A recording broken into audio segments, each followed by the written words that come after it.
Hi, I'm Sister Simone Campbell. I'm the Executive Director of Network, Lobby for Catholic Social Justice, and I have the honor of being the leader of Nuns on the Bus.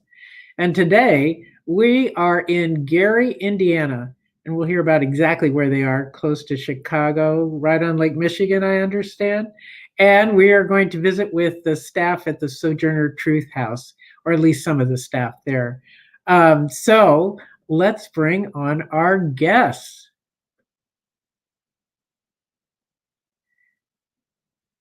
Great. Welcome to our broadcast for the Nuns on the Bus. We're so glad that you're with us. So we have Sister Peg, who is the executive director, Pam Key, who's the director of client services, Angie Curtis, who's a case manager, and Cassandra Hill, who's the senior case manager. And we understand that Twyla Burks, who's the support service coordinator, is going to be joining us once she finishes doing her support services, getting the food line organized. So welcome to the four of you. We're so glad that you're here. Maybe we could just start by a little explanation of Gary. I know that it's right near Chicago, close to the border. Sister Peg, do you want to kick us off with what's Gary? Where is it? What's going on?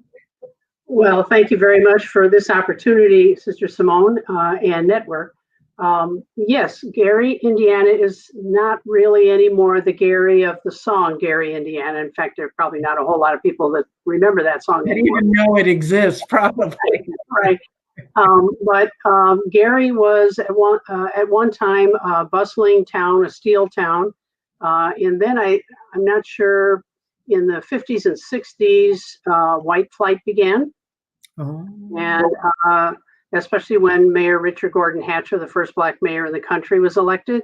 And then the town of Maryville kind of sprung up because businesses moved out and all that kind of thing. So, and then in the 80s, I think it was, I was already teaching in Gary here at Holy Trinity School, which is on the premises that we're on now, or was on the premises that we're on now.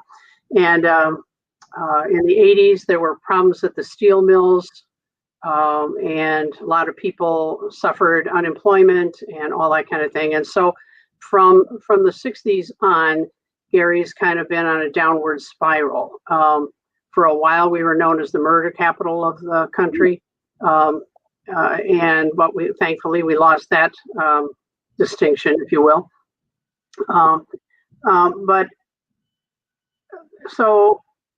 And we've lost a lot of our population. I don't remember the exact numbers, but I know Gary used to be over 100,000 citizens, and now it's in the 70,000s, I think. Again, due to lack of employment, because businesses moved out, and poor schools because the tax base is lower. And so, schools unfortunately being funded by property taxes, and therefore unfairly funded, people moved out. So just a lot of different reasons besides racism that people moved out of Gary. And so we are dealing with those who find themselves living in poverty or unemployed, or those who are living in poverty even though they're working a couple of jobs and need food or clothes or assistance or whatever. So that's a quick snapshot. I'm sure others who, I was born here and raised in Cedar Lake, which is a town about an hour south of here, but others who maybe have lived here can give you a little bit further background. Okay, great. Let's open it up to Pam. Do you want to talk to us a little bit about the Gary you know? Sure. I actually have a good story about the city, which is the city that I was born also in. And my good story is Sojourner Truth House is 1 block from where I grew up. So literally, I'm in my neighborhood. I love it. That's fabulous. Not many people can say that. I know. So from the time I was 4 years old until the time I got married, I lived in this neighborhood, went to school in this neighborhood from elementary school, middle school, and then high school. So my fondness for the city is beyond measure. And I still love my city. Just like Sister Peg said, I can remember when it was a bustling town. Could walk downtown and go get my chocolate chip cookies or my oatmeal cookies from Goldblatt's or my peanuts from Sears, and or sit at the counter at Kresge's, and Cassandra smiling because she can relate as well. And so it's just awesome and amazing. And through those unfortunate events, we've seen a big transformation in our city. But one thing that I can definitely say is the heart of the people is still in the city. For the Gary natives, we still love our city. As a matter of fact, on yesterday, one of our facilitators that came in, and she had her mask on, and it was a mask from her high school. And so we had this little high school pit pat going I back and forth, love it. about no, my school was the best. No, my school was the best. No, your school was not even a school. So that's just because that passion for our city and our community is in us. It's just still in us, and so that's why we do what we do. That's why we're here where we are, because we want to give back to our communities. There's been many times that I've seen classmates or former neighbors come in for our food pantry. So, that's a very humbling experience for me. And so when I see that, we still embrace, we still love on each other. But I'm so glad that we're here to be a service to this community that I love so much. Wow, that's fabulous. Cassandra, can you share with us a little bit about the Gary you know? The Gary I know and love is like Miss Carol said, And in love. love. Walking downtown with my $3 weekly allowance, which was big bucks back then, and I'm going to Goldblatt, Sears, Kenny Shoe Store. All those stores were downtown, so we Wow. could go downtown shopping and buy my first 45 record, which was Mhm. $1. So yeah, I have those great memories, and just the people who I grew up surrounded by, the adults, the loving community that I grew up in Gary. And these people still live here. And Gary is a city full of love with people who are passionate, hardworking people. And I defend my city to the end because I know of the good people who live here and work here. Oh, that's great. That's great. I remember those 45 records too. And in California, we had tax, and I only got $1 allowance. And Ooh. so Oh, $1, but I could only buy one every other week because I had to save the 4 cents for the tax. oh. Oh, I mean, that's great. Angie, are you a native also of Gary? I was born and raised in Gary, Indiana. Love my city. Graduate of Word High School. Woo, woo, woo, woo. That's not a school. That's not a school. Oh, we'll get it going again. I can That tell. is the no, best school. no. But my memories are with my parents, shopping at the village, Melik shoe store. I mean, just having a good time. Right now, there's a couple of stores in the village, but I still go there weekly for the Polish sausages. So I love Gary. Great place, great place, great people. Oh, that's good.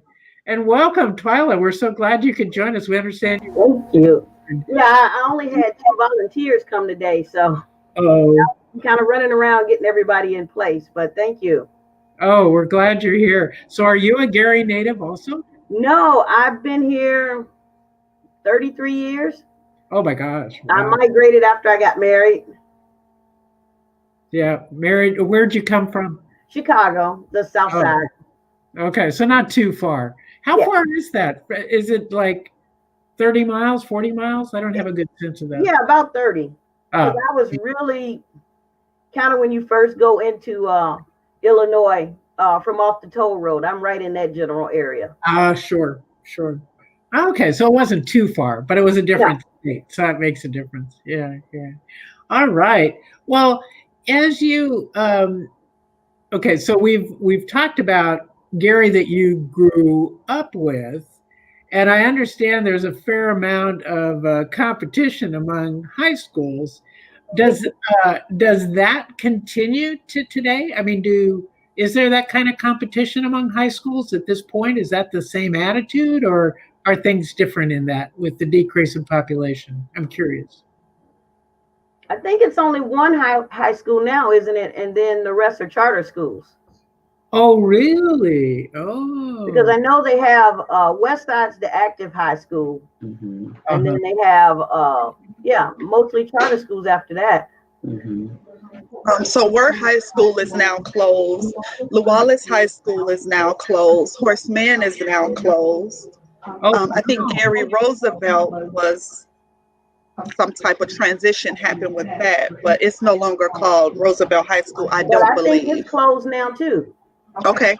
Yeah. is it really? Wow. Yeah. Okay. Then that's a big change. And then there's a lot of Mhm. charter schools. Is that what you're Mhm. saying? Or Yeah, Mhm. it's about 3 or 4 Mhm. here. Let's see, Lighthouse, Mhm. 21st 21st Century, Century. and Thea Bowman. Thea Bowman. Yeah. Yeah. It's a few of them. oh, interesting. Wow. You have Charter of the Dunes and Miller, so it's a few of them. Yeah. Well, that was well. I'm just guessing that changes the spirit of things in your community because obviously you've got loyalty to your high school, so that's really obvious. But that would change your sense of belonging. I would. Well, before the pandemic and everything happened, the schools were having reunions. So the classes would get together and they would plan to have a class reunion. And then they would do that like every year around the same time. Yeah, yeah. Well, okay, so you kept up your school spirit. That's obvious. Yes, yes. But it seems like the economy has been a real problem for Gary. That because I understood that you'd been a steel town, and then you lost the steel mills. Is that right? Did I get that right? We didn't lose the steel mills, but they, through automation and other things, I don't remember the numbers. I want to say I better not use numbers because I'll inflate them for sure. Yeah, me too. But huge numbers used to work in the steel mills from Gary and outlying districts. And then with automation and everything, the numbers went way down, as I said, like in the 80s and 90s, Oh, strikes and so on. And Gary had kind of put all their eggs in one basket, the steel basket. And as a result, and U.S. Steel, according to some anyway, has never really paid their fair assessed share. And so, put all that together, plus in, I think it was 2009 or 2010, the state itself passed tax caps and put it in our constitution. So that really hurt municipalities and counties horribly. The townships that are so generous to many of our clients were their income was cut in half, and so what you might get in taxes if you can't raise taxes above a certain amount, and so all the municipalities have had to figure ways around it, but it especially hit Calumet Township, which is the township we're in, and Gary very, very hard. It's been very challenging with those kinds of things happening. It's I think the last mayor, Mayor Karen Freeman Wilson, brought in some business, other business besides steel, and I think the new mayor is trying to look at that also. But in the meantime, it's been rough, and as far as finding jobs here, much less any kind. I mean, there's very few places where you can get anything to eat other than fast food, all that kind of thing. So wow. Which, okay, let's turn to Sojourner Truth House because obviously, just what you're saying, Sister Peg, is evidence of why we need your services at this moment and what's going on. I don't know, Pam. Do you want to start the conversation about what Sojourner Truth does and Oh yeah, I would love to start that conversation. I can't think of anything we don't do, and that's in all honesty. But our program services are day services for women and children that are in shelter. We run a pantry that operates for food pantry, clothes closets. Our case management services are for those who are in the shelter and those that leave the shelter and get their own places. And then we have a gateway program, which is our permanent supportive housing program. So we continue to case manage individuals who are housed. the ladies come through the shelter, and they receive case management services. And so from those case management services, we refer them for services for housing, or if it's medical services that they need, and that's mental health or even physical health services. Our day services are very unique, in the sense of we offer a whole lot under this little roof. And so, one of the things that a person can actually receive, other than the case management services, they have access to nurses here, they have access to meals, they have access that they can get their laundry done, they have access for transportation. They have access to furniture, at the end of their housing. They have access to class instructions, include employment classes, health classes, mental health classes, recovery classes. So that's how we're very unique in the services and things that we provide. So it's not that they come in and they just sit around and watch TV and then they go back to the shelter. No, they actually work, and the case management team works with them. Everybody in the organization here at Sojourner Truth House, we work together. So every department is contingent upon all the departments. So if it's a shelter client, they still need food, they still need clothing, they may need transportation, they may need a meal, they may need a move in. So whatever the case may be. Holy Uh, moly. yeah, and then we also have volunteer services. And so with the volunteers, like Twyla was saying, those volunteers are vital to us. We need volunteers to help with the pantry services. Volunteers help with the day-to-day operations. Prior to COVID, I could say that we would be our full day services would be amazing to people. They would come in and they would be like, "Oh my God, I didn't know that you were doing all of this here in this place." So our community is really blessed to have Sojourner Truth House here. We're very known in the community.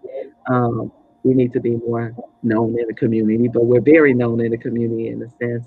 And so we collaborate with our partners. So we collaborate with other permanent supportive housing programs. We collaborate with the Continuum of Care, which is sort of like a hub for housing. And we collaborate with mental health services, hospitals, all of that. That's what, Holy moly. and I'm giving you the short version because I don't know how much Hey, time yeah, we got. I could, I could take up the whole. That's why I was like, oh no, I could take up the whole broadcast. Just talking about all the many things and the services and things that we provide. But I'm not the only person here, so I want right. everybody else to be able to share with Good community, right, sharing right, the right. time, We're sharing the time. community, so I everybody can love it. share, put their skill in. That's great. That's Mhm. fabulous. Cassandra, I'm wondering, can you do case management? So I'm guessing that the you manage all the case managers. I don't know how many folks are in that you're leading, and then I'm wondering if you could talk about how does a person intersect with all. I mean, I'm overwhelmed by the number of things that Pam was just raising as services. So how do you do all this? Talk to me about your work. Well, as we always say here, no cases, it's not cookie cutter services here. We adjust and we go by what our clients need. So it varies from client to clients as what their needs are and their desires to further themselves in life. But we all work very well with one another here. Every department here, we have open conversation, and That's fabulous. we're What a blessed that it flows. yeah, yeah. So That's we are blessed wonderful. that it flows. So if so a woman and her children come to you, then what would happen? How would that service start? What's the beginning of it?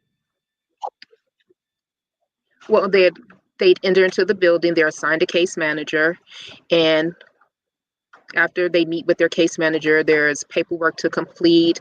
We sit down, we get to know them, find out what happened, how did they become a client of Sojourner Truth House. So different ways where we can provide services to them, but also seek community services as well, and what we can do to assist them by ending that generational cycle.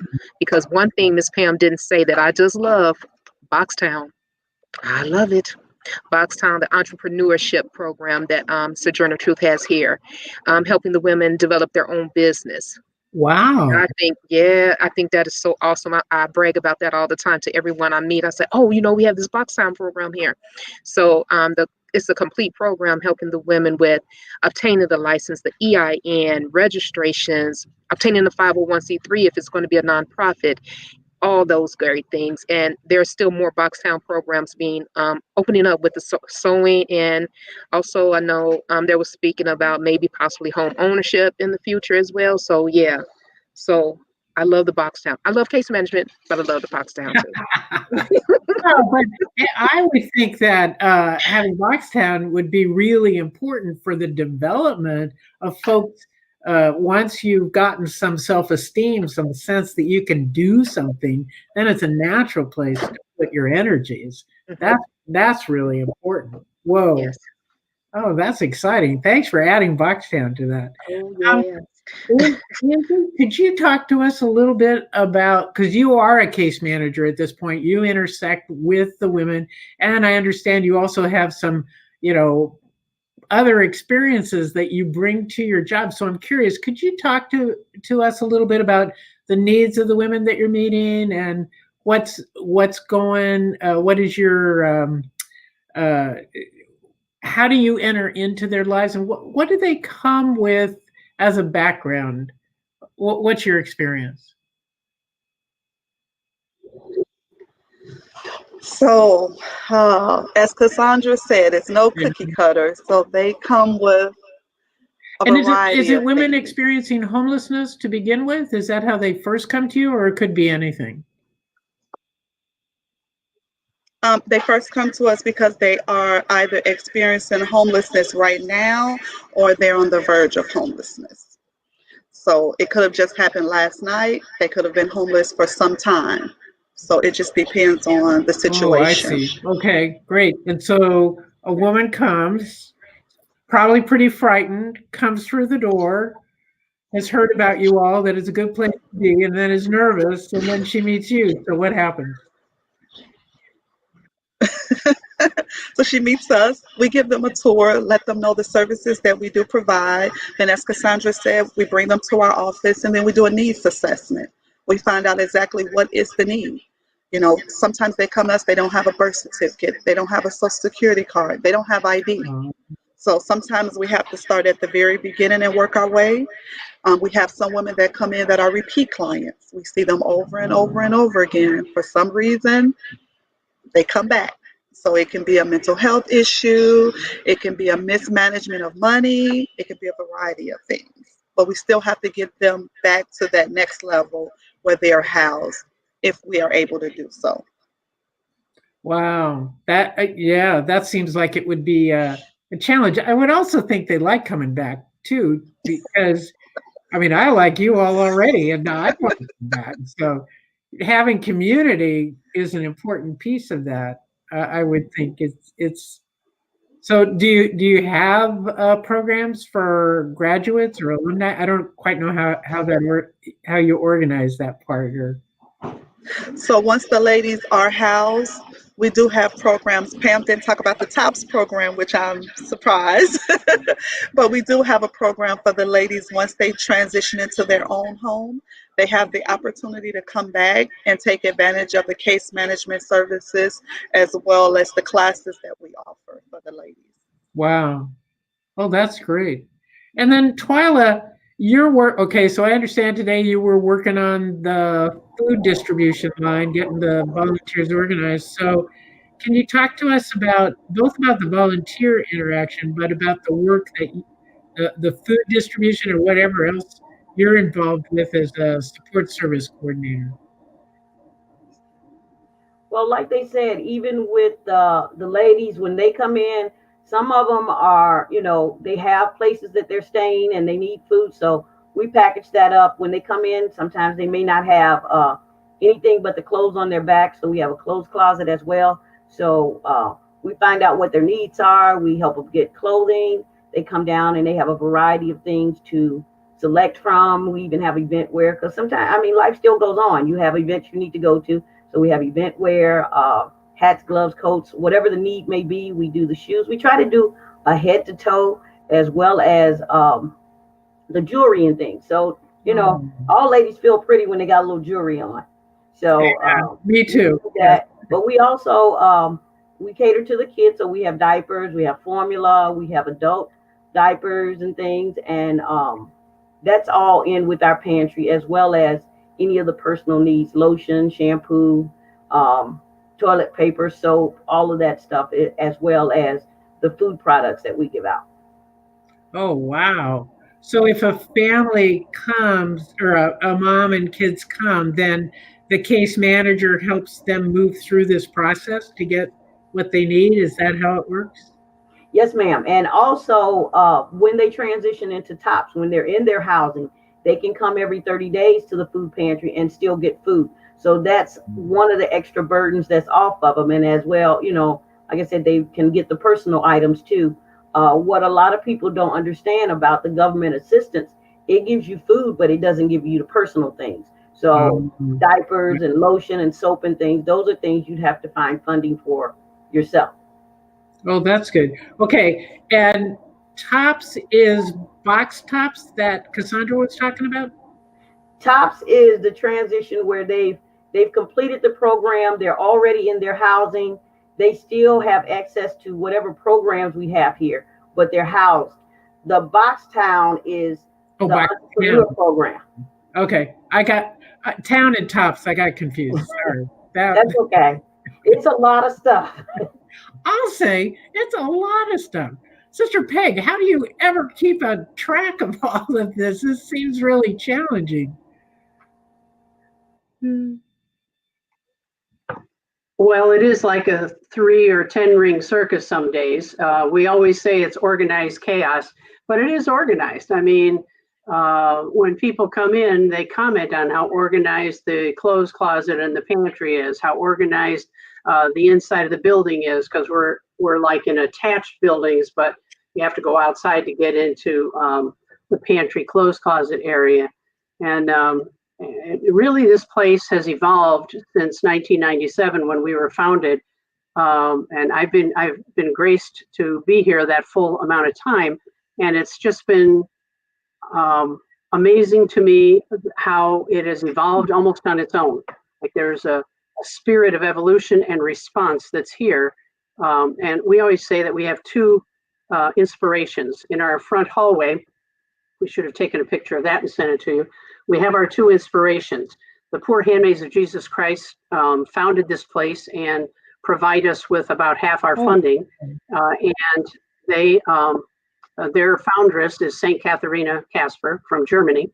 And then we are named after Sojourner Truth, who was the freed slave from New York and went around preaching and talking about abolition of slavery and oppression of women with Frederick Douglass and a bunch of other people.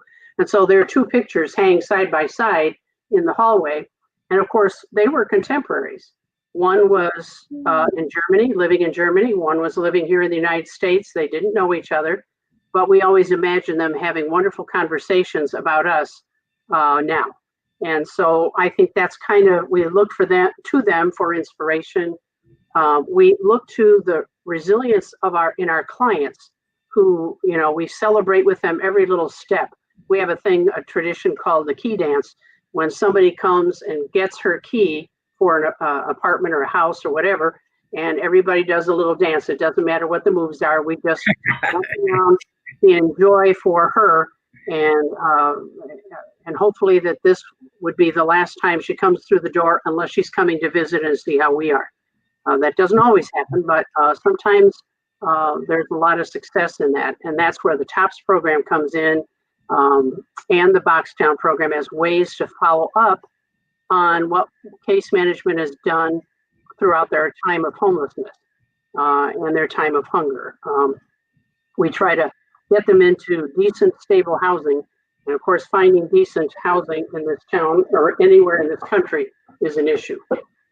Okay, now since I got confused between Boxtown and TOPS, I was thinking it was Box Tops. I got confused.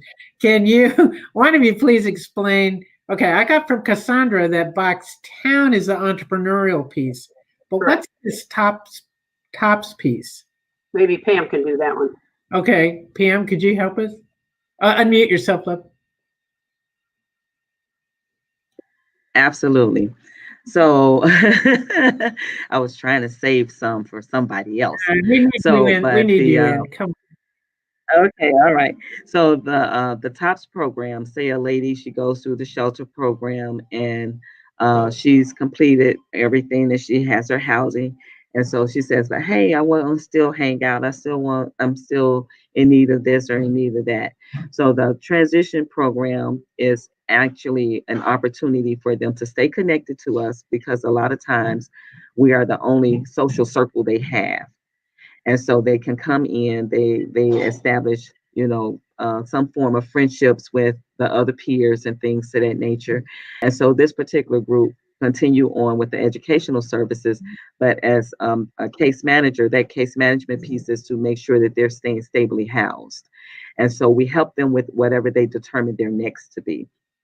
So that could be help them with education, or actually if they need Social Security because they have no income, but they have a disability, or if it's they want employment. And so Boxtown is the evolution of that that in which that now we can offer these entrepreneurship skills, because for years we've seen many women that have many gifts. They will come in, they're able to do hair, they're able to do nails, they're able to paint, they can create things, they can sew, but there was no way of zoning in on that to make it marketable for them. These were just gifts and talents or hobbies that they had. So now Boxtown offers them the opportunity to be able to come, hey, I do have some barriers to employment.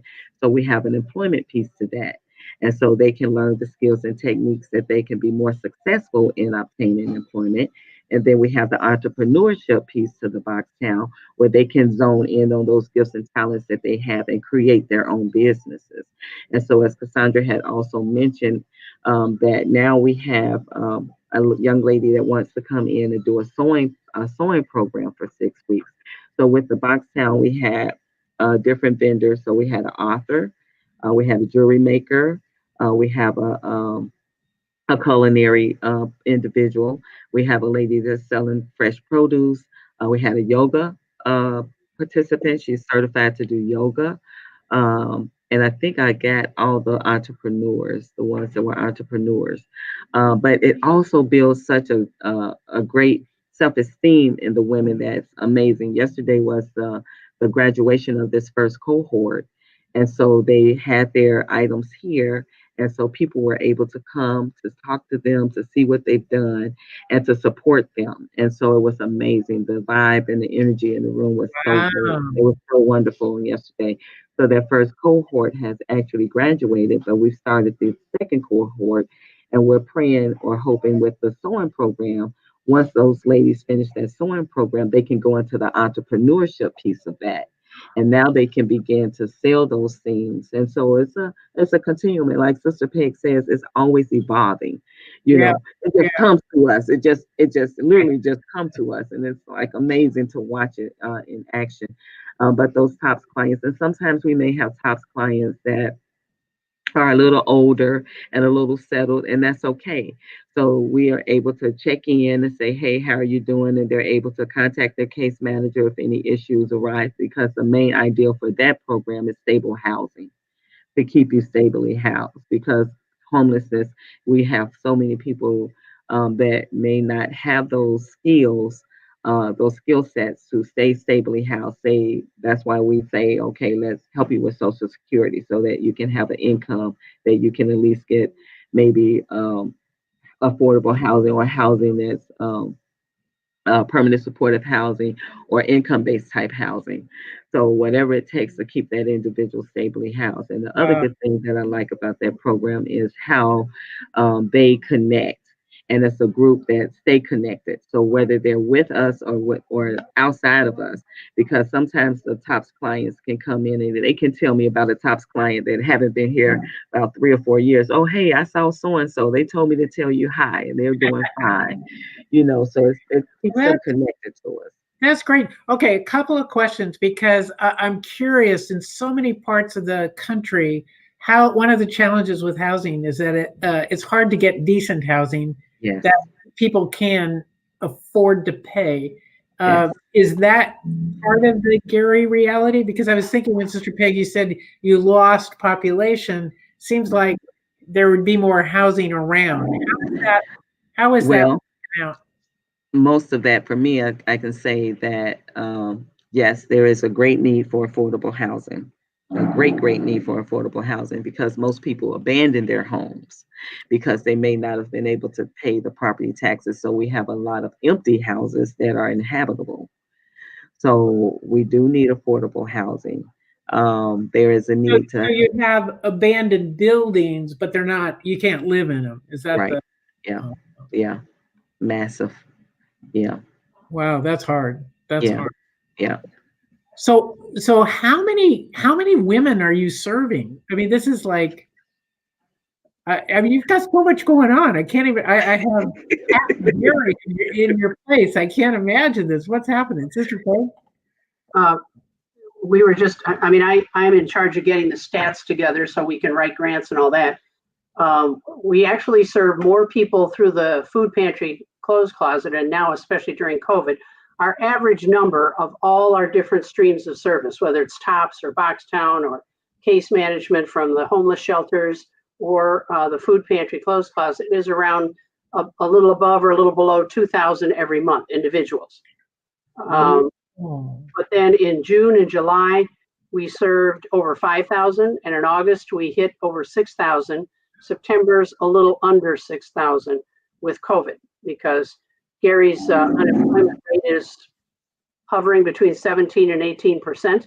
And it's just been crazy trying to figure out how we're going to finance keeping the amount of food that we need to put out for that many people. So we're working with Northwest Indiana Food Bank and other partners to see if we can figure that out. We're also working with homeless providers, because when that rent moratorium ends, we're expecting some kind of homeless tsunami at that point. oh my gosh, you're right. So when does your moratorium end? Do you know? Or is it just the federal moratorium till the end of December? End of December, yeah. Which is going to be great timing. Beginning of January. Right. People will be homeless. Oh my God. All right, wake up, Congress. Sorry, that's my day job. Is well, I mean, okay. Now I'm going to ask: do your senators? I mean, you've got a couple of senators. Do they know about this?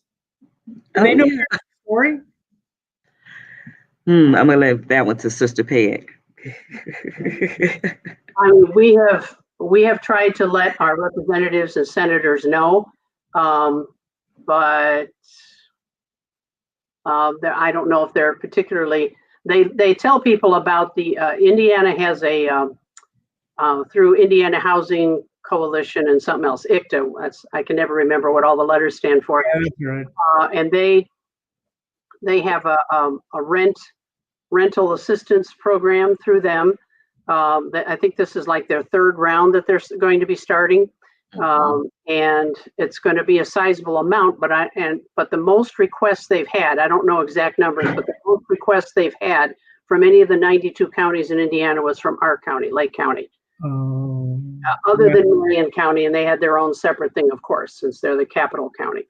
But ours was second highest in the state, and it's just because of the poverty level that's in Northwest Indiana, and the unemployment level, and all the complex issues that kind of intersect in Gary and Hammond and East Chicago, the housing, and whether the issue is racism, poor housing, poor access to healthcare, poor educational systems, put all those together, more Unemployment, unemployment, all of that. It just makes it very difficult for anybody to climb out of the hole that they might get themselves into, or it happens to them without their even attempting to do anything wrong. Exactly. They didn't. Yeah. I mean, like COVID-19. What? Okay. So one of you, was it Cassandra? You said that you have a nurse on site, but I'm curious. how has COVID-19, it sounds like it's really impacted Gary a lot with, but I worry about what's happening with families, housing, food, all this. It must make your lives much more difficult. What's going on with COVID-19? Well, with that, as you said, it has made it difficult for many people in the community and in the country as well. We find that households who had parents who are employed no longer employed, so the need for the food pantry and other services have become, increased. With our women and all, we find that sometimes finding apartments or finding housing, because no one's moving, they're staying put in those places, and just finding them safe, affordable, and stable housing can be a bit challenging. But we have somehow, and thankfully, we've risen to that challenge. And we were able to house women even during the COVID. We were working remotely. Sojourner Truth House set us up so that we were able to take our computers home, remote access our information we needed. We used the computers, Zoom, phone, whatever we had, and we were still able to house, I can't remember, over 9 women during a certain couple of months. So that's fantastic. We continue to work. That's really hard. Twyla, Angie, did you want in on that one? I was just going to say the one thing that we're facing now is a shelter issue. So now we only have 2 shelters that are basically open for the women. So we have Missionaries of Charities, and I forget how many beds they have. I'm sorry. If somebody can help. They're taking 9 women, and they don't take boys over the age of 5 years old. Then we have the Lydia House, which they only take women, no children. So it kind of puts a bind, and only 5 women at a time. So now with the winter coming up, the concern is, what are we going to do with all of these homeless people that we're going to have? My heart breaks thinking about that. Well, glory. So what are you thinking? How are you thinking about this? Because you all say that you do what's needed. So this is like a tsunami of what's needed. Oh my Lord. Well, you want to go first, Sister Peg? All of us got something to say about that. Well, besides praying about it. I know, you're added to my prayer list, that's for sure. Thank you. Thank you. We can use it. As I started to say before, I've tried to get some people to come together. So I've got one group called the Foodies and Funders. So that's the Northwest Indiana Food Bank and us. We're the largest pantry that relies on them. We're open 3 days a week. As we said, we served 5,000 and 6,000 people these last few months through the food pantry. Thanks to Twyla's organization and her crew of volunteers, we've been able to do that. And thanks to some wonderful donations and grants that we received for COVID. But we kept saying, this is not going to end when we thought it was going to end. So what are we going to do now? So I tried to call them together and so that we could figure out ways to strategize about the coming. I mean, people are going to be hungry way into 2021 in those huge numbers. Then I asked as Pam said, the COC, continuum of care, to call together the shelters and funders to talk about what we would need in order to handle this. As Angie said, there's really very few shelters, and even those that are going to open up or reopen in January, it only makes about, I think we figured 180 beds or something. That doesn't even cover the people that were counted in the point in time count in January. So much less a larger group of people. So who can pay for hotel stays? Who can, the Salvation Army rehab center down the street from us closed. And so we inquired as to whether that might be available, because it really was a shelter for rehabbing folks with addiction issues. And no, that's going to be sold. Well, who has money to buy the thing, you know? And it's Yeah. so it's like, how do we do this? What do we do with these folks? Who's going to do the case management?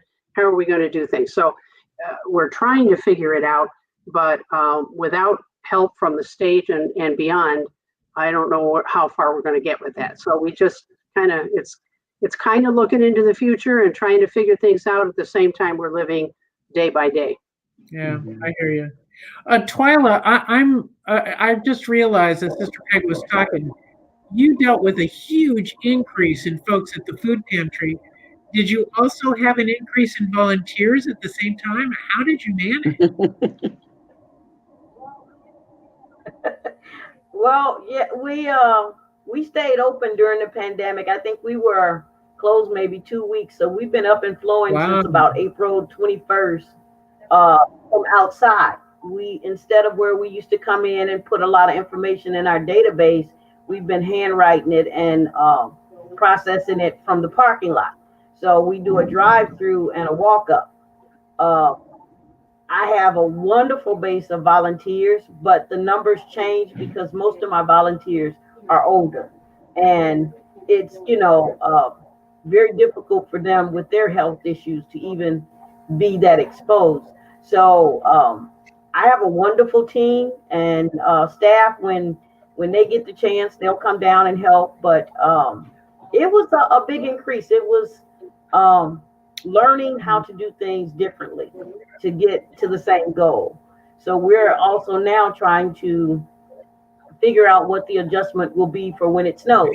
It's not like we're in California or somewhere. So we're trying to figure out how to get the items we need, because even a lot of the stores are saying that they run out. So we mainly, with our personals, try to make sure that everyone at least gets 2 rolls of toilet paper and a bar of soap, along with their food.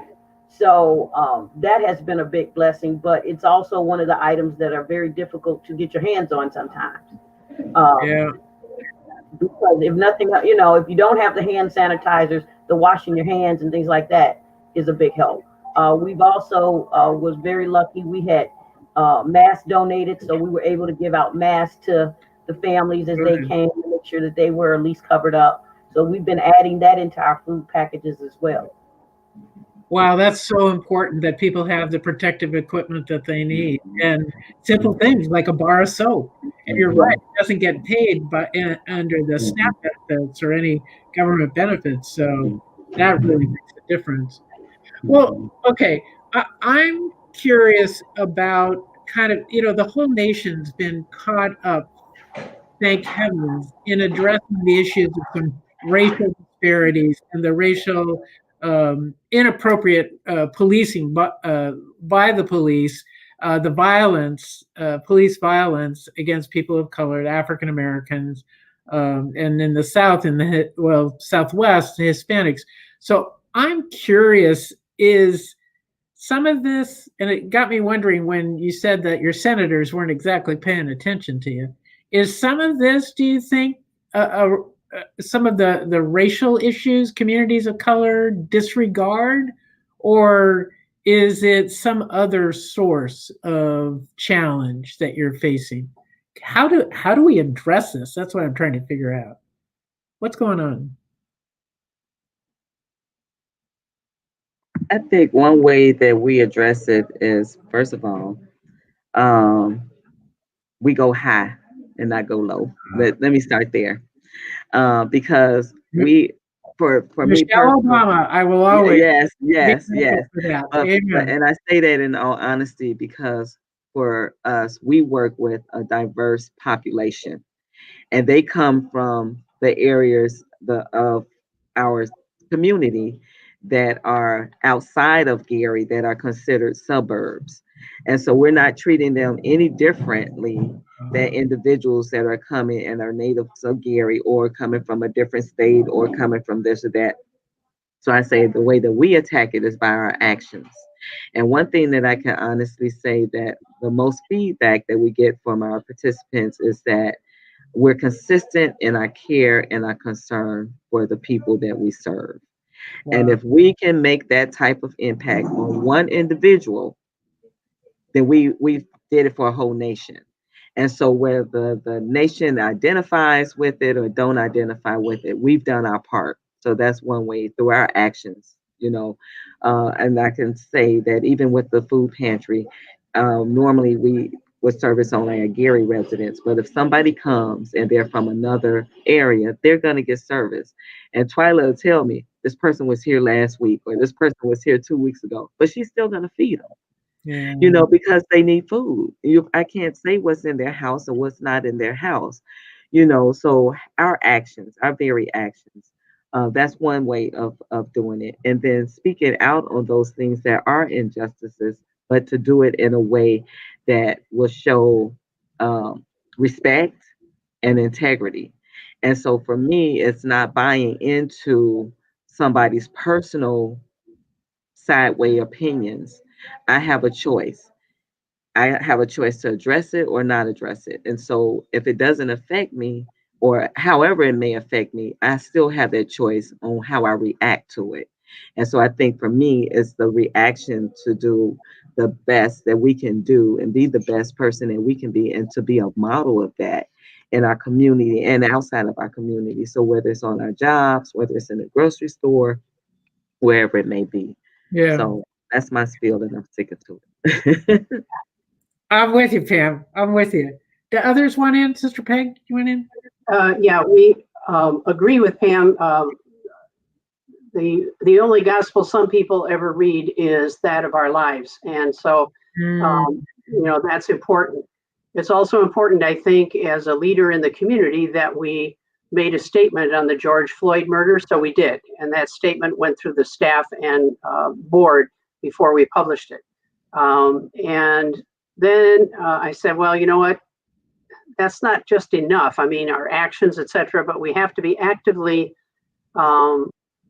especially those of us who are of a lighter hue, have to be actively fighting against racism in whatever form it takes. So then we started. We had something kind of fun before. It was called Finding the Fun on Fridays or something, and we were bringing out all the good things that were happening at Sojourner Truth House, etc. So then we just made the connection. How about if we Finding the Truth on Fridays, a play on Sojourner Truth's name. And so many of the staff have participated in that, where either they or myself will video them, just a phone video, simple phone video, where they talk about their experience of racism, whatever it might be. And some people wrote it out. Some people spoke 17 minutes. Some people spoke 4 minutes. We had a couple board members participate. The head of the Continuum of Care will participate soon. I've even got a temp going to participate pretty quick. I don't know how long this will last, but and it's very interesting. You can find those snippets, Finding the Truth on Fridays, on our website and on our Facebook page. And it's just to get the conversation started. And amazingly, one woman wrote a long email to me, one of our donors, and one would think we'd be afraid to lose donors. Well, okay, that's the risk you take when you take a stand. But we didn't lose her. She didn't agree with some of the stuff that we said in our statement, but I responded to her, and she responded back and so on, and wished us well in our work and so on, wasn't going to withdraw her support.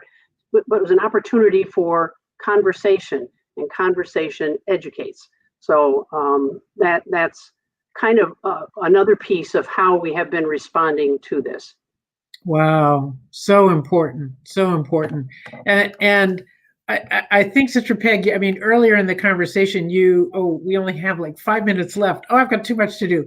Okay.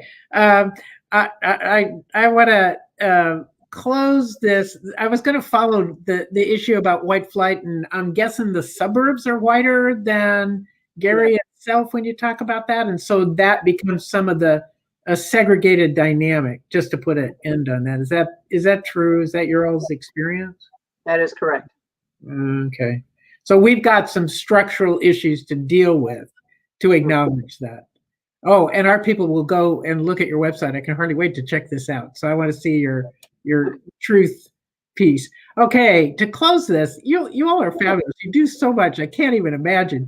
But could I ask each of you to think of one thing that you would want our viewers to remember or to know or to understand about this amazing struggle that women and children experience who are experiencing homelessness, and how Sojourner Truth responds to it, how the truth can help folks. So anything that touches your heart about your ministry, your work, your engagement, or a special person that matters to you, I would appreciate it. And it's just going to have to be like a brief minute, so we don't have a lot of time, but I'm curious, what do you want to leave people with? What matters most?